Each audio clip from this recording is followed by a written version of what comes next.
If you don't know Graham Bachman, he is the Director of Business Development and National Communications Director for Context Business Lending. He leads the firm's sourcing and origination activities in the Northeast. He's focused on developing long-term relationships with banking counterparts, private equity firms, brokers, and other intermediaries, such as myself. Graham is also responsible for all marketing and communications efforts at Context. Previously, before Context, Graham was an advisory consultant at FS Investments, where he advised clients in unique investments across multiple sectors, including private debt, private equity, real estate, hedge fund strategies.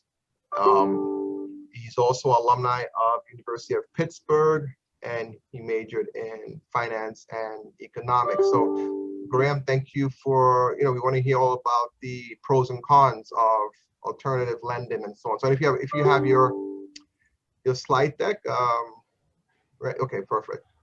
So welcome, Graham.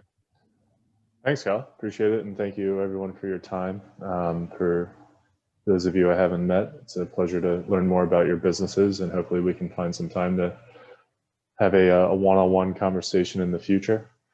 And yeah, thanks for the introduction, Kyle.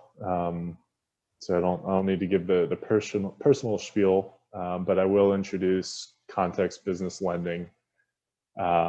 So what we are is effectively a family office-backed, non-bank asset-based lender. I'm actually in Philadelphia, where I think the huge majority of everyone else is in New York, where I lived in Manhattan in the Lower East Side. So I was particularly interested in that food service business that you mentioned, Garrett. But now down in Philadelphia, Context Business Lending is effectively a private debt lender, and all of the money that we lend comes from one single family office here in Philly. So we're really like the private debt arm of said family office.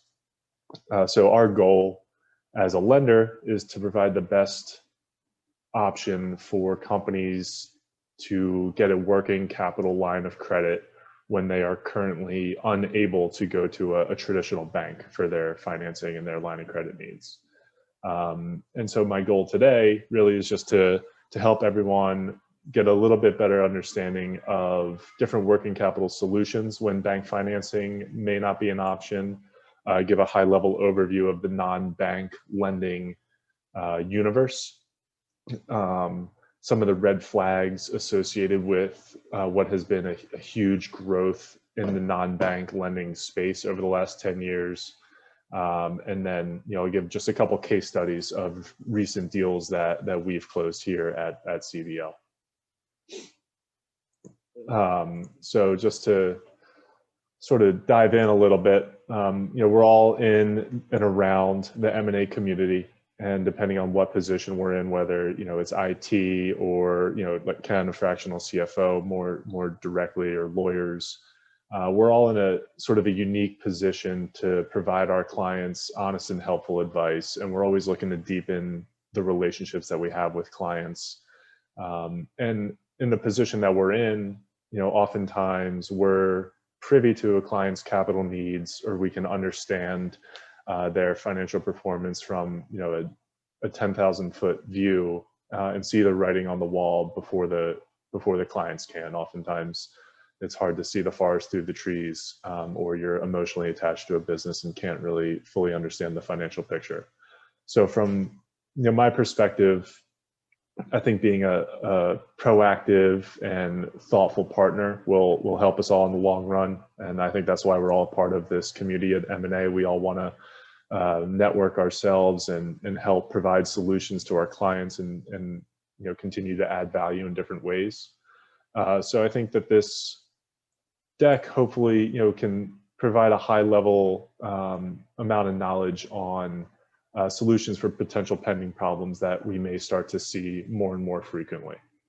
And so we'll get into a little bit more the non-bank space with that. So right now in the lending market, there is just about $20 trillion in outstanding non-financial corporate debt today. About a quarter of that is coming due in the next 5 years, which means it will have to be paid off or refinanced out. and over $1 trillion of that is in high yield, non-investment grade debt. There's a lot of unknowns in the market. Obviously, we've spent the last 12 months in a COVID economic environment. How are domestic and global economies going to continue to rebound? What are the ultimate winners and losers from an industry perspective going to be? There's a lot of chatter recently in the financial community around what impact the huge increase in the monetary supply is going to be, modern monetary theory, the increased stimulus and the Fed balance sheet, what that's going to do with inflation could have a direct impact on lending relationships with all of our clients. So when you look at the lending landscape, obviously banks are a great option. They're going to be the cheapest capital. But in 2020, bankruptcies were up 29% year over year. And what's going to happen when there's no more PPP money? Banks get less lenient with some of the covenant breaches that they've seen. There's going to be additional and increased financial stress. And there's going to be a lot less liquidity in some industries for some clients as availability blocks get put in place and banks look to do more refinancings than they did all year last year as they were patient and sort of took the lead from the Fed and provided a lot of liquidity and support. So what I think we're going to see is more bankruptcies. The trend has already continued this year. We don't know if banks are going to be a problem or not for all of our clients. We don't know where they're going to necessarily be able to go.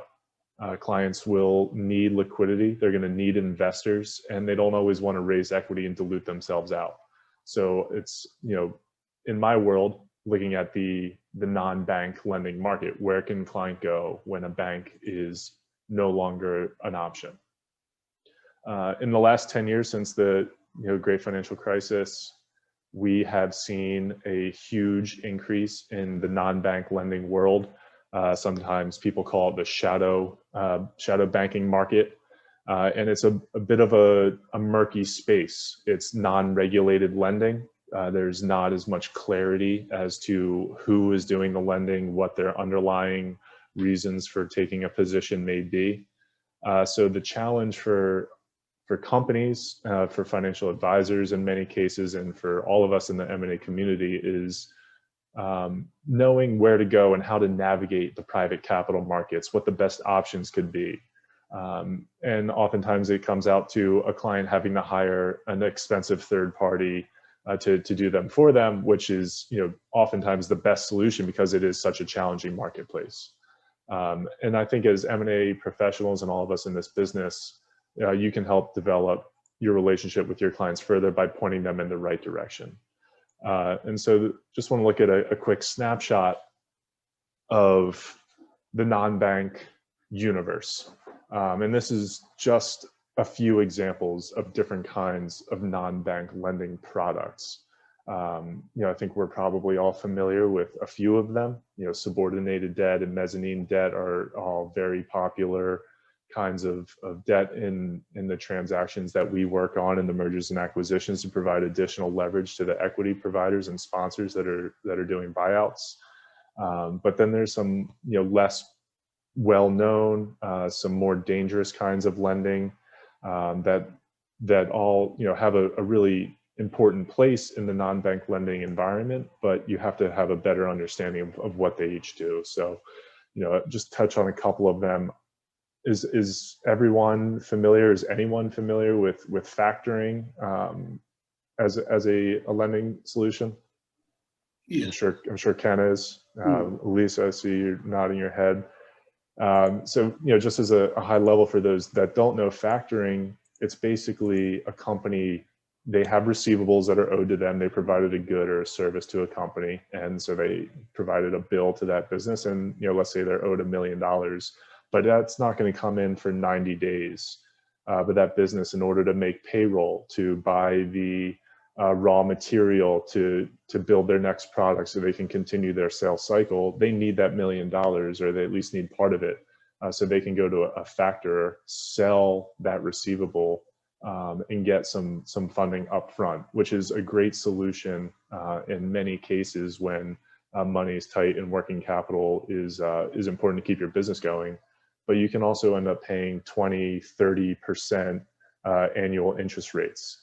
So you have to be careful with getting a sort of a dependency in the factoring world. Asset-based lending, what I touched on is our focus. And I think it's sort of the closest thing to a hybrid between the banking and the non-banking universe. Really, there's asset-based lenders at traditional banks like the Wells Fargos and PNCs of the world. They have asset-based lending arms, so it is a bank product, but there's also non-bank asset-based lenders like myself. So it's really sort of that crossover point where, like I said, our goal is to be the best option for a revolving line of credit for a company that cannot go to a traditional bank. So hopefully you're not spending more money on the factors or merchant cash advances or expensive sub or mezzanine debt, but you can utilize the assets on your balance sheet to get the working capital that you need to continue to grow and build your business, whether it's a high growth scenario or a turnaround situation. So for those of you that are not familiar with ABL, effectively, you're looking at the company's balance sheet, the accounts receivables, the inventory. In our case, we'll leverage equipment and real estate. And I'll look at the assets on a balance sheet and provide that business with an advance against the liquidation value of those assets, effectively giving you cash with the ability to borrow against the assets that you already have. And then our support is if something goes wrong, I'm protected as a lender on the back end because I can, ultimately sell the assets and get my money back. But our interest rates are much lower than some of the more predatory offers out there. We're keeping cost of capital in the, generally speaking, in the single digits range, where a bank will be, lower or mid single digits. We're in that sort of 8 or 9%. So not looking to gouge, but looking to be a partner with a business and get them back to a traditional bank space, or if it's a startup or a high growth story, get them to a traditional bank space. And if anyone has any questions or wants to jump in, please do. I just want to try to make this as not boring for the non-financial people as possible and keep everyone interested. But that's a quick, go ahead, Ken. Jump in, Graham? Yeah, please. So, a lot of people confuse asset-based lending and factoring, and I think the biggest difference, yes, are obviously the cost and the fees. And you really have to look at your company margins to understand whether you can afford factoring or not, because it is much more expensive. But it's also, you're keeping your receivables on your books and your assets. A factor, you're selling them. So you have no more control of them once you get funded on them. With an asset-based lender, you're retaining your receivables and you're in control of your assets. So it's if you can get to that level, it's much more beneficial for a number of reasons. Yeah, that's an important distinction, and thank you for making that. So I will continue on, I guess, to talk a little bit more about, as I mentioned, there's the bank world ABL and the non-bank ABL. So if you can go to a bank, obviously that's great. But with the non-bank world, you are going to have a little bit more flexibility. There's for us personally, not being regulated, being backed by a family office, we don't have outside investors. We have total flexibility to understand the business, not try to fit them into a specific bank lending box, and check different boxes like specific covenants, fixed charge coverage ratio, and measurements like that, where we can sort of look at that company that might be in a unique industry, whether it's CBD or I'm going to go over an example of a firearms business that we've we're currently lending to, or there's some sort of turnaround scenario where the company lost the money over the last couple of years, but have turned the business around. A bank still isn't going to be able to get there, but non-bank lending, and specifically an asset-based lending, could be a really good solution to get you to that point of view. So I guess what we can jump right into the case studies. And so there's two of them that I have in mind, both of which have closed in our portfolio over the last 12 months. So both of them closed during COVID. And the first one is a business right in New Jersey. It's sort of like north central New Jersey, a wholesale tire distribution business, wholly owned by a private equity firm. Severe impact from COVID with factory closures. They had some negative performance, and effectively they were asked to leave their bank, and bank financing was not going to be an option moving forward. This business has $40 million in top line. It's a good sized business, but they just aren't able to get bank financing anymore. And so they had to find the best option to continue to get the working capital they need. So the company approached Context along with a number of other lenders as well. We basically were in a race or a competition with one other specific well-known competitor of ours. We see them frequently in the marketplace. We both issued term sheets, and the company chose our competitor, which is fine. And we can't win them all. But what happened was they started getting into diligence with that business. It was later revealed to us that the competitor had gone in and adjusted the terms of their original term sheet. This is something that you start to see in the non-bank, non-regulated space, sort of one of those red flags you have to look out for, and why having a good understanding of the non-bank lending world can be a value add. And as the potential lender went to look to close on this deal, it didn't make any more sense for the business to go down that path. So they re-engaged with us. We went back and offered them again our original terms, the same flexibility we were provided before, and have ultimately closed on that deal without any surprises in diligence, no bait and switch. And furthermore, a couple months after closing, they had a lender specifically lending against their equipment, and that lender asked them to leave. So we took on the equipment as well as the real estate that's on the company's balance sheet, increased their revolving line of credit, and they've been successful partners of us for the last 6 months, and hopefully after a couple of years, when they have a healthy income statement and track record, they can go back to a traditional bank line of credit.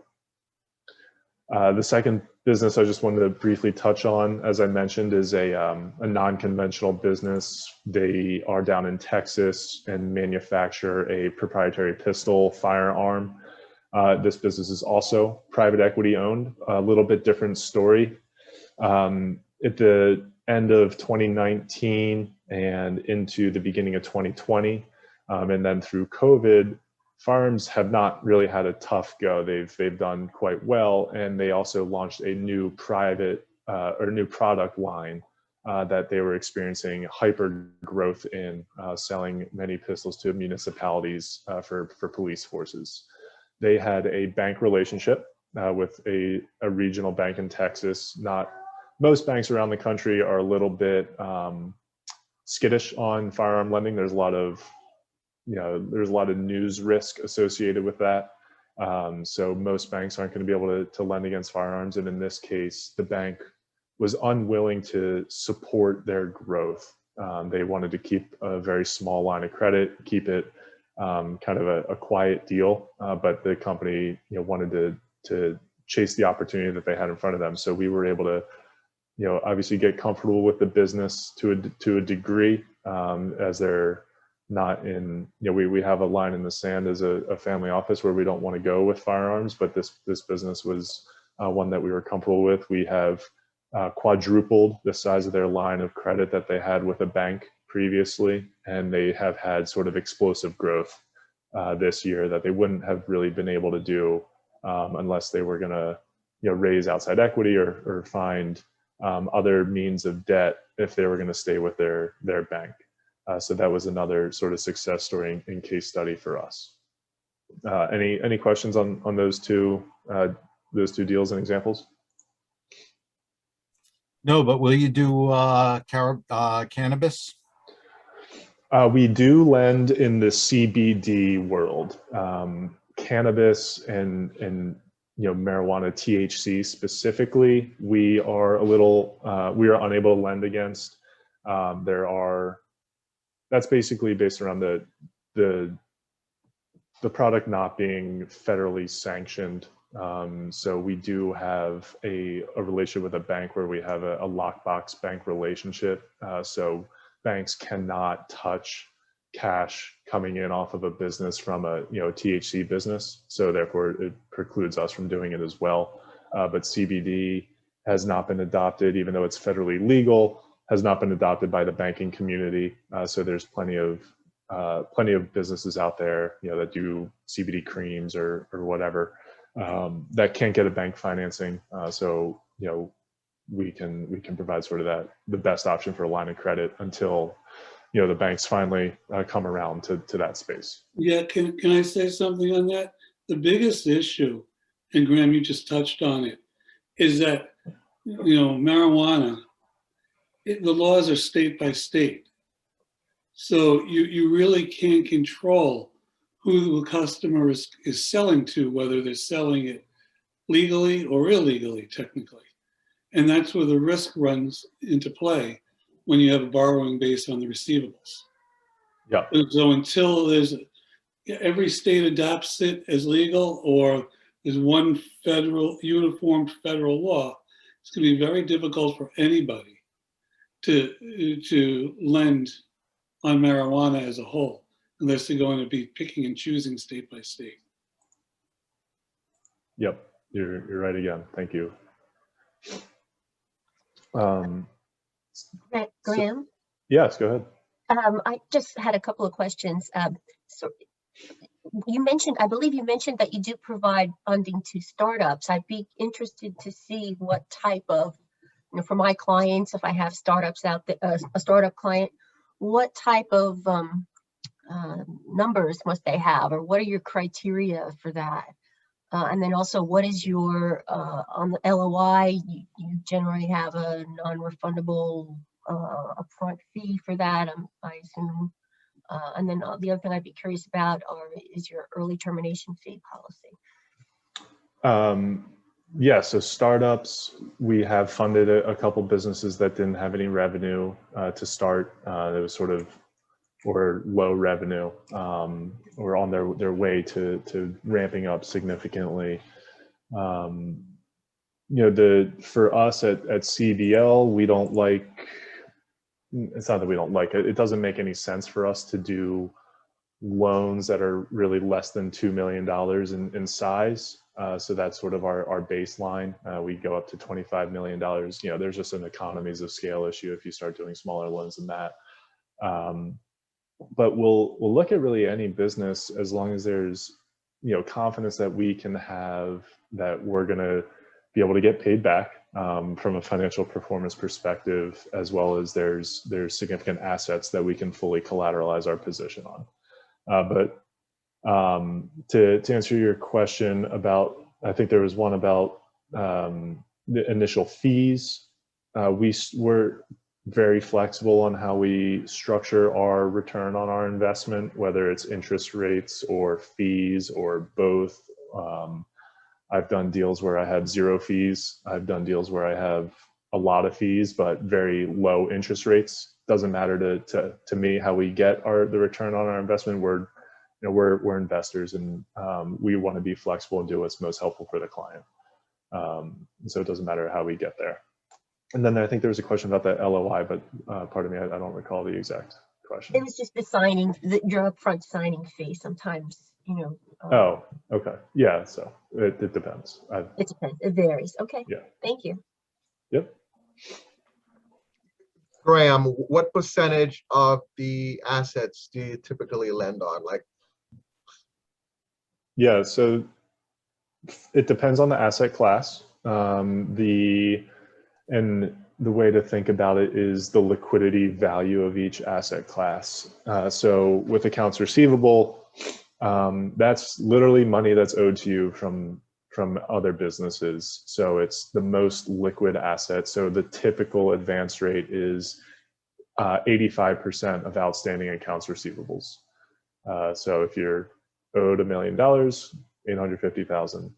For the other assets, whether it's inventory, equipment, or real estate, we get a third-party appraisal done on the assets, and we utilize the net orderly liquidation value of those assets, and lend, again, 85% against that net orderly liquidation value number. So it depends if it's something like in this case, the proprietary firearm, when that's a finished good, and that's your inventory, you can sell that for a lot of money. If it's scrap cotton or rubber, no matter, if that's your raw material sitting in your warehouse, you're not going to get a lot of money when you're in a liquidation scenario for that. So it really just depends on what the assets look like and how much that, the formulaic approach that we take, we can lend on.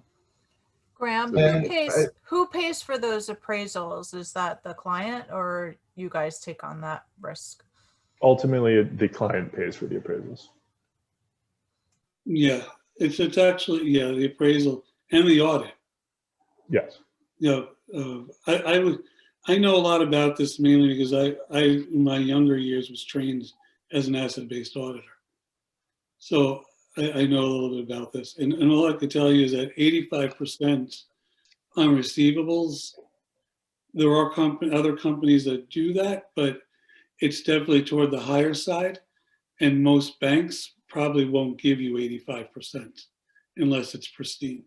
So it's actually pretty generous. Now, those receivables, Graham, how far back do you go? What do you look at receivables older than a year? Or like what, as far as the age report, how far back do you go with receivables?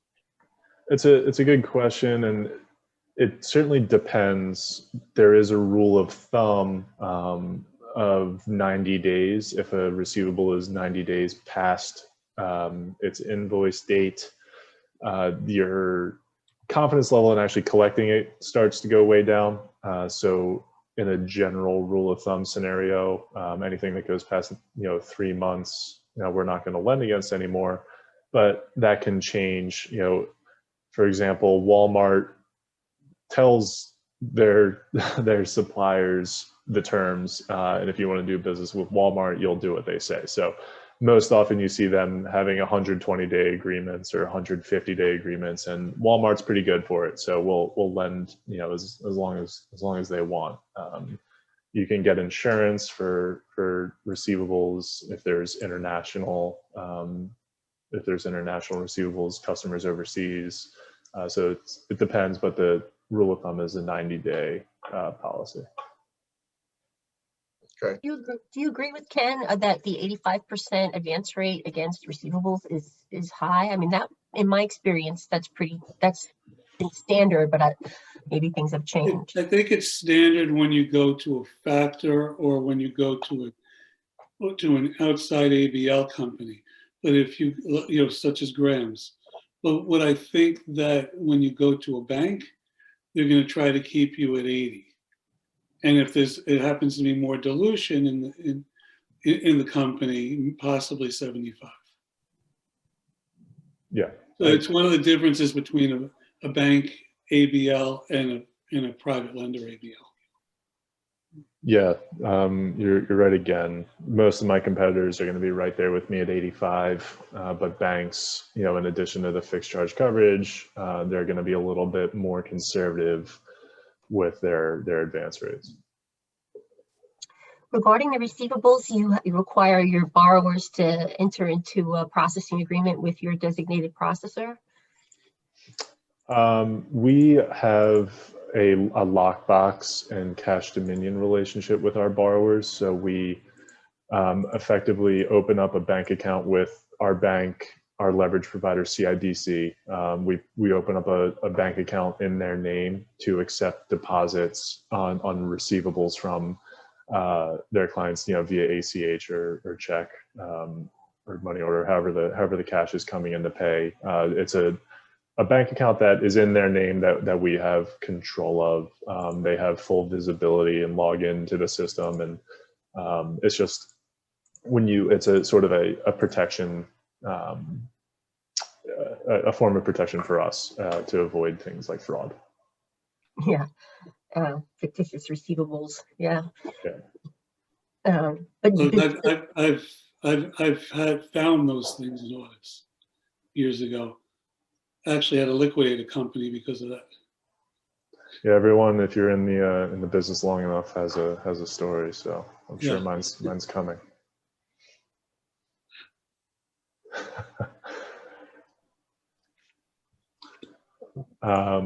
So yeah, I mean, we've sort of been talking about this through the conversation here, the financial covenants and liquidity blocks that you can find with banks and other non-bank lenders, utilization of different asset classes. Some lenders are much better than others at, equipment or real estate or inventory lending.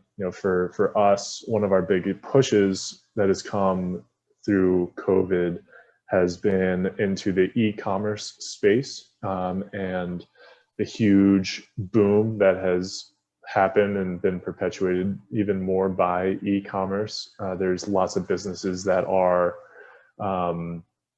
selling directly through their website, directly through Amazon. They're no longer going to third parties to distribute their goods for them. And what impact that has is their balance sheet looks a lot different. They don't have as many or any outstanding accounts receivables because they're just selling directly to a consumer with a credit card. So they have all this inventory, but no receivables to show for it. And in traditional asset-based lending, that's a problem. But it doesn't, it doesn't make sense from a logical perspective to limit someone's ability to have product to sell their customers just because they don't have accounts receivables. It's 2021 and people do business online, so we're able to lend 100% against just inventory with no receivables associated, which to all of us thinking logically, that seems like a no-brainer, but you'd be very surprised that almost none of my competitors are able to do anything like that. Just archaic ways of thinking and being stuck in traditional banks rule playbook. So thinking about structures, liquidity blocks, financial covenants, where your fees and interest rates are coming and how much the overall cost to the client is.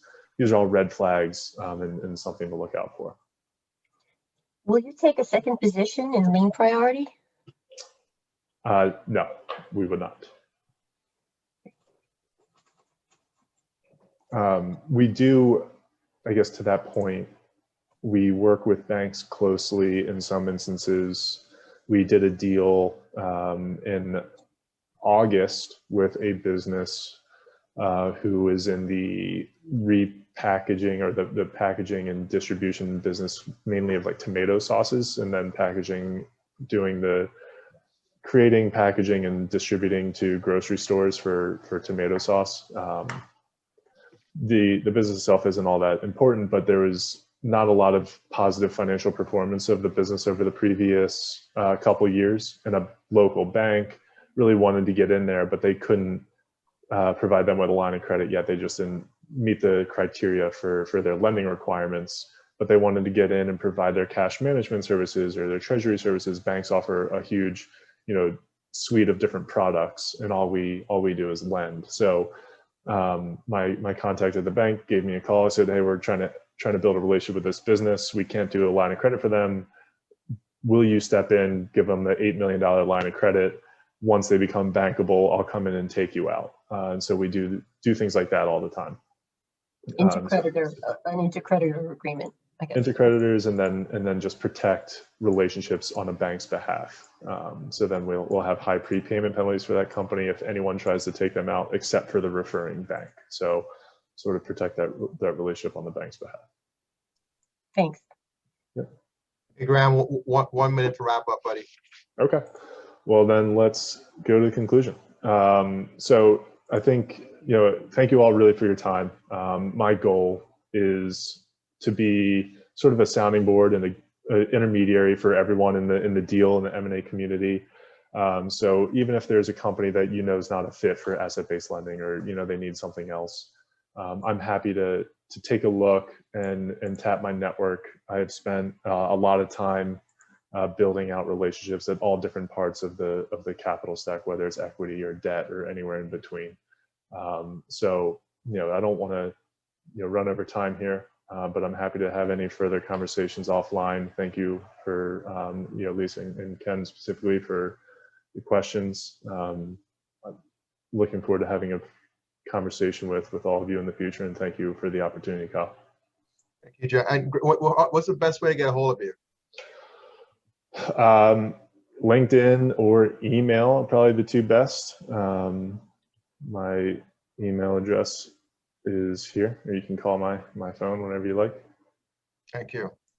Graham, I think it was a very impactful presentation. It gives folks options, whereas factor in and others might be a little more cost prohibitive and so on. So this is a very timely presentation, and the case studies were right on point. So I definitely appreciate that, and great questions by Lisa and Ken for filling in some of the gaps as well. So just want to thank each one of you guys. Anyone has any final thoughts or feedback or comments before we wrap things up this morning?